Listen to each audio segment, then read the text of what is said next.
ભારતની અસ્મિતાના અહેવાલ બાદ અમીરગઢના નદીના પટમાં ખાલી પડેલ દેશી દારૂની થેલીઓ સળગાવાઈ। અમીરગઢ બનાસ નદીના પટમાં ફેંકેલ થેલીઓનો નાશ કરવામાં આવ્યો।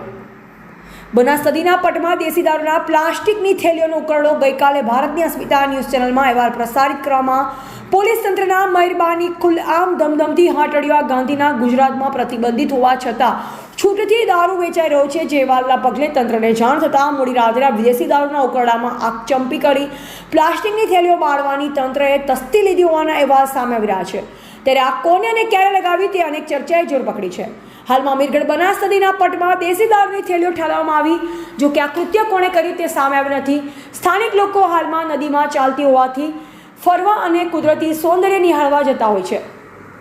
બીજી બાજુ આપણા દેશમાં નદીને પૂજનીય દરજ્જો આપવામાં આવેલ છે, ત્યારે નદી પટમાં આવી અશોભનીય કચરો ફેંકનાર સામે પ્રકૃતિ પ્રેમી અને લોકોની આસ્થાને ઠેસ પહોંચી હતી। જો કે મીડિયાના અહેવાલ પ્રસિદ્ધ થયા બાદ અજાણ્યા ઈસમો દ્વારા આ કચરાને બાળી નાશ કરવામાં આવ્યો, પરંતુ હજુ કેટલીક થેલીઓ જ્યાં ત્યાં ફેલાયેલી પડી હોવાથી દુર્ગંધ અને વાતાવરણ પ્રદૂષિત થતાં અતિ દુર્ગંધ મારી રહ્યું છે। આવનાર સમયમાં આવી હરકત ફરી ન દોહરાવાય તેવી પ્રજાજનો ઈચ્છી રહ્યા છે। અહેવાલ હસમુખ પ્રજાપતિ, અમીરગઢ।